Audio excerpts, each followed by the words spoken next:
É do conhecimento público que foi aprovado o Certificado Digital Europeu Covid-19, que tem como propósito constituir-se como uma ferramenta indispensável para recuperar os fluxos de mobilidade. É extraordinário, porém,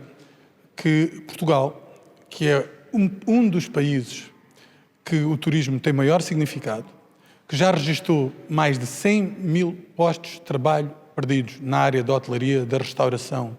e setores conexos, não tenha ainda a funcionar esse certificado, não obstante estarmos na presidência portuguesa, não obstante Portugal seja, como eu disse, um dos países mais interessados nessa recuperação, e ainda se verificar que 9 países da União Europeia já estarem a emitir e a validar certificados que neste momento já se cifram em 1 milhão.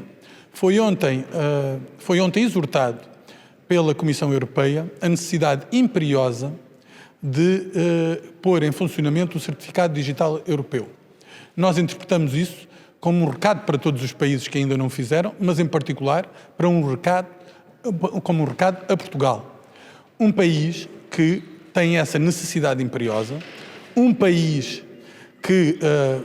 publicamente tem manifestado que é desejável que esses fluxos turísticos se recuperem de forma a que não percamos o verão e de modo a poupar as nossas empresas, salvaguardar emprego e a conseguir uma recuperação robusta da economia, mas infelizmente aquilo que temos conhecimento, e por essa razão vamos interpelar o Governo por escrito, é que ainda não foram tomadas todas as medidas necessárias para que esses certificados comecem a ser emanados e que comecem a ser verificados. É um processo que exige interoperabilidade, que exige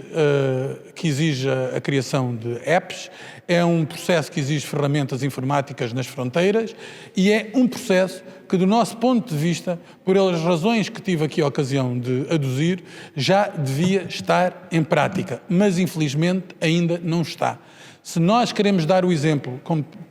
liderando a União Europeia, se nós queremos que a nossa economia recupere, não podemos esbanjar oportunidades desta natureza e, por isso, exigimos que o Governo, o mais rapidamente possível, coloque todas as suas energias para que esta peça fundamental para garantir a normalização dos fluxos turísticos entre rapidamente em vigor, sob pena de estarmos a desproteger as empresas, as famílias e prejudicando a recuperação do país. Queria dar ainda uma outra nota que eu creio da maior importância. E essa nota tem que ver com o discurso político vigente no Reino Unido. No Reino Unido, ao longo dos últimos 4 dias, os responsáveis britânicos têm justificado a despromoção de Portugal da lista verde por uma alegada variante nepalesa. Variante essa que nenhum português, até quinta-feira, conhecia e que se veio a saber que registava 12 casos, o equivalente a 0,003% de todos os casos registados em Portugal nos últimos 14 dias. Ora, o facto é que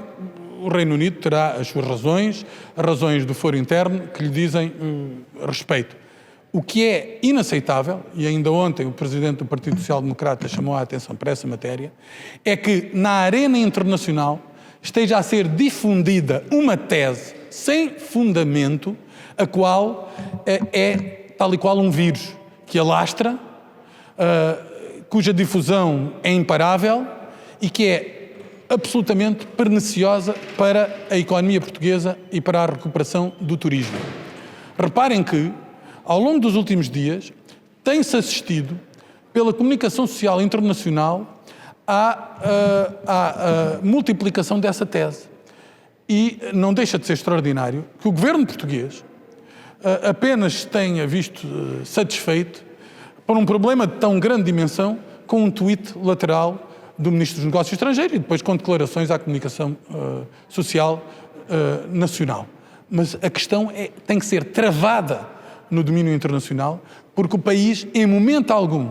pode admitir que uma tese tão perniciosa para a salvaguarda dos interesses nacionais faça o seu caminho na arena internacional sem que haja uma palavra firme de repúdio que defenda Portugal, que defenda os empresários, que defenda as famílias, no fim de contas, que defenda o país de algo que, a vingar no domínio internacional, se pode repercutir de forma terrível para os fluxos turísticos dos próximos meses e pode, desse modo, pôr em causa muitos empregos e a recuperação do país. Muito obrigado.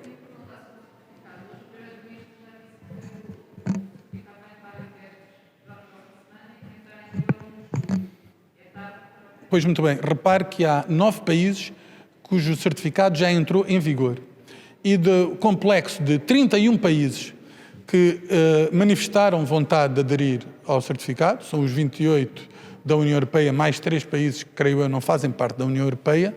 já, segundo as notícias que foram públicas, pelo menos desses 26 desses países já tinham ultrapassado a fase de ensaio. E, portanto, se o Sr. Primeiro-Ministro vem dizer que ainda estão na fase de ensaio para verificação se o certificado pode ou não entrar em vigor, significa que estamos na cauda da Europa numa ferramenta que é muito mais importante para nós do que para os demais países.